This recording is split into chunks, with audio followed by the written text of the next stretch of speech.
Estudantes da área de saúde apresentaram hoje os resultados de pesquisas sobre o atendimento hospitalar feito à população.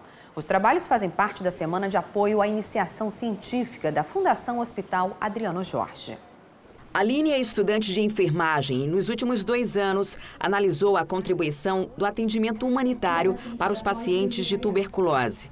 Os resultados foram apresentados nesta quinta-feira. Hoje em dia, os profissionais acabam ligados muito nos procedimentos técnicos, muito no prescrever de um medicamento ou só dar um medicamento ao paciente e acabam se desligando dessa parte humanizada da atenção. Porque a atenção à saúde é isso, não somente os procedimentos, mas você ser um profissional humanizado e cuidar do paciente de uma forma integral. Já o projeto de Alex foi descobrir a relação dos pacientes que sofrem de zumbidos com possíveis doenças cardiovasculares. Esse rastreio que foi feito aqui nos pacientes, a priori, quando eles chegavam com a gente com a queixa de zumbido, eles não sabiam que tinham alterações nesses lipídios, nesses lipídios séricos, nos lipídios no sangue. E quando a gente faz esse rastreio, a gente detectou que eles tinham, devido talvez à alimentação inadequada, falta de exercícios físicos. Os dois fazem parte dos alunos bolsistas do Programa de Apoio à Iniciação Científica da Fundação Adriano Jorge. A ideia é estimular a descoberta de novos pesquisadores. Embutir nos estudantes de todas as áreas, no nosso caso da área da saúde, esse interesse pela pesquisa e pelo desenvolvimento de projetos, levantamento de situações clínicas, situações de paciente, levantamentos da nossa realidade médica. 70 projetos vão ser apresentados até esta sexta-feira e devem modificar o dia a dia do atendimento hospitalar. Uma mulher grávida com risco de ter um parto prematuro precisou interromper o tratamento porque não tem como comprar um remédio. O medicamento estaria em falta na maternidade Ana Braga. O problema é que, apesar da dona de casa afirmar que a maternidade não tinha como fornecer a medicação, documentos apontam que havia estoque suficiente na unidade. Elizabeth está no 7º mês de gestação à espera do 3º filho.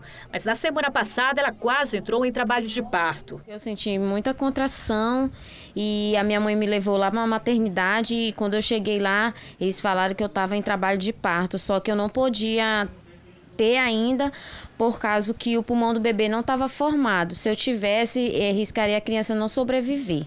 Com a notícia, a dona de casa foi informada na maternidade que precisaria tomar uma injeção chamada de betabetazona para ajudar no desenvolvimento do pulmão do bebê. O problema é que esse medicamento estaria em falta. Eu tinha que dar o jeito de comprar esse remédio porque era pela saúde do meu bebê, para desenvolver o pulmão dele. E cada caixa é R$16, é uma injeção que eu tenho que tomar por dia. Elizabeth chegou a ficar internada aqui na maternidade Ana Braga, na zona leste de Manaus, durante 3 dias.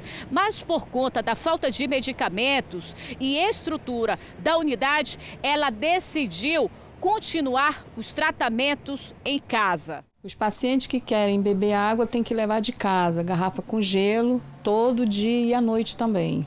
Banheiro todo sujo, entupido com aquelas larvas, horrível, quer dizer, a mãe já está com problema assim. Então, as que estão operadas aqui, o neném, estavam pegando aquela bactéria ali no hospital, O prontuário da paciente confirma que ela saiu por conta própria após assinar um termo de responsabilidade. Além disso, mostra também que as injeções foram aplicadas na dona de casa, mas não diz que o remédio teria sido comprado por ela.